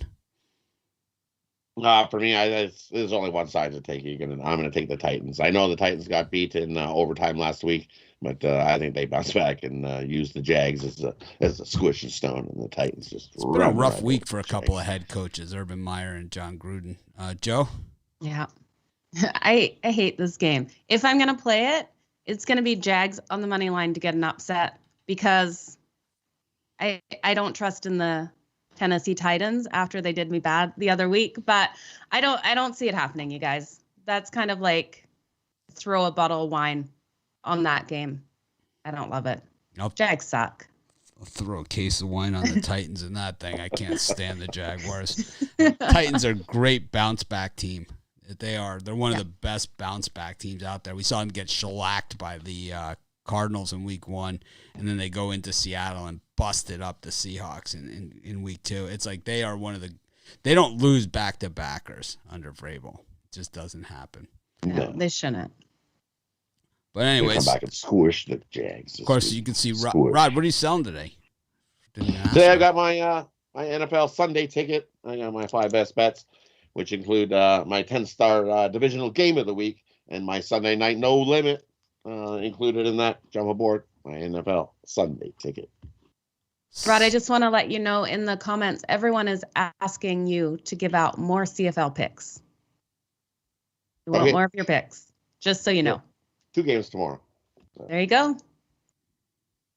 All right. CFL didn't. They don't want to interfere with the NFL, so they don't play anything.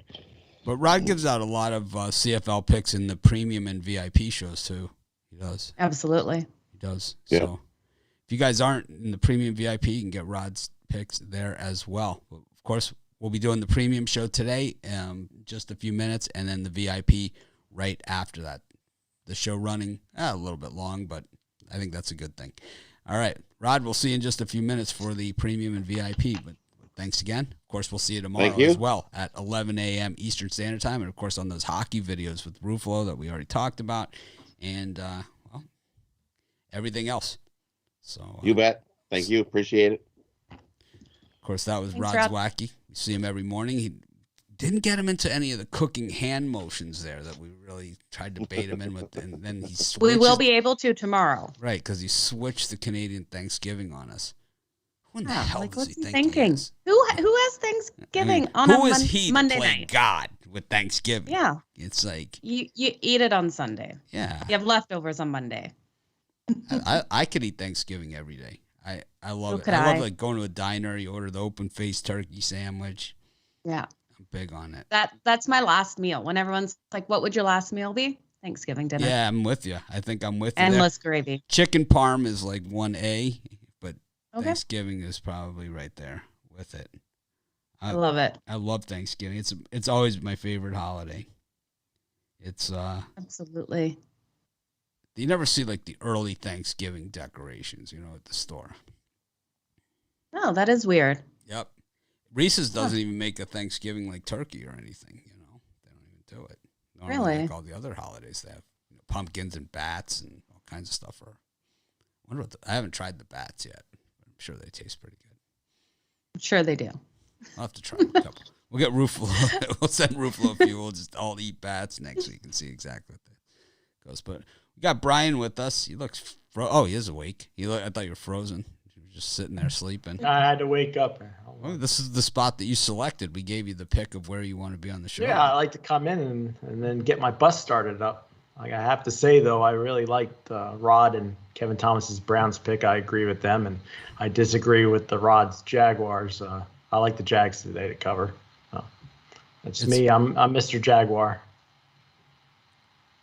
Well, you're 0-4 on them or something. I didn't take them. Listen, just because I give them. You just said you're Mr. Jaguar. Yeah, I mean, I didn't say it. You said it. That just means I put $55 on them. That's just to keep me How about that entertained. smirk he gave me on the Put Florida a nice State? How about bottle of wine on them. What about the smirk he gave me on the Florida State pick yesterday? I did notice that. Yeah, I like North Carolina, and I got that was a premium pick for me, but I canceled out of it and changed my mind before I started entering. But Florida State's been a non-cover team for years now, so I just thought North Carolina was too talented not to blow out Florida State. One of the biggest money line dog winners of the year. That one yesterday. It kind of was overshadowed by the Texas A&M win against Bama, but really it was equally as big of an upset on where we shop. So well, you remember my North Carolina under? I think it was under 8.5 wins for the season, so that wasn't pretty easy. Well, you're almost there, right? Because they have 3 losses, so unless they run it out. Yep, I don't see that happening. If they can't beat Florida State, that's pretty pathetic. Well, they got Miami this week, so that's probably in okay. business. Yeah, I'm a little worried. Although that's a revenge spot for Miami from last season's debacle. So. What do you got for us today? Yeah, I'm going to lead it off here with a very rare thing for me, and that's taking the Kansas City Chiefs here minus the points. I think this game has been on my radar all week long. Easily probably could have been a premium play, but I just don't see the Chiefs rolling over to the newest favorite team in town, the Buffalo Bills. I think Arrowhead is never an easy place to play, no matter how bad the Chiefs are. I think all the hot team humpers are going to be back in the Bills today, but the bigger fish from the small sample look to be on the Chiefs. Chiefs have owned the Bills in recent meetings ATS-wise. Bills are 1-5 against the spread. Last 6 meetings against the Kansas City Chiefs. I just think Chiefs aren't ready to give up their throne as the best team in football. Look for Kansas City to send a message tonight against Buffalo minus the points. Joe, what are you thinking? Bills Mafia? Bills Mafia all the way. I think they come out with revenge this season over what happened to them last season against this KC team. I'm looking for a high-scoring game as well. I think both these quarterbacks are going to get that ball flying down the field. Buffalo will just pick apart KC's defense and their secondary and all their issues they're having there. Give me Buffalo.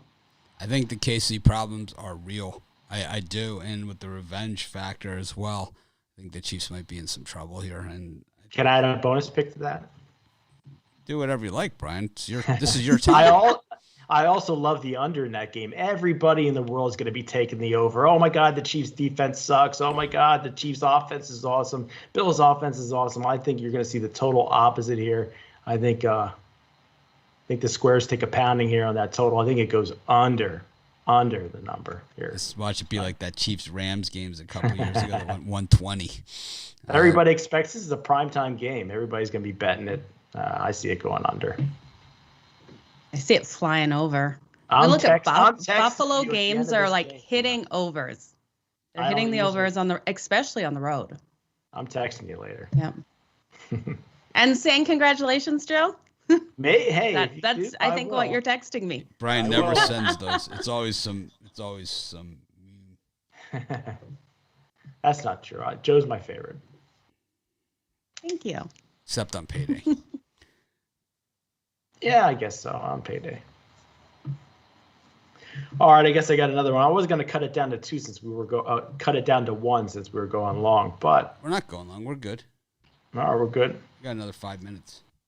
All right, well, my other play is on the Washington football team plus any points you can get here. I just lots of confidence in the Saints here. Just looking for the small sample that I see today, and I just don't see where it's coming from.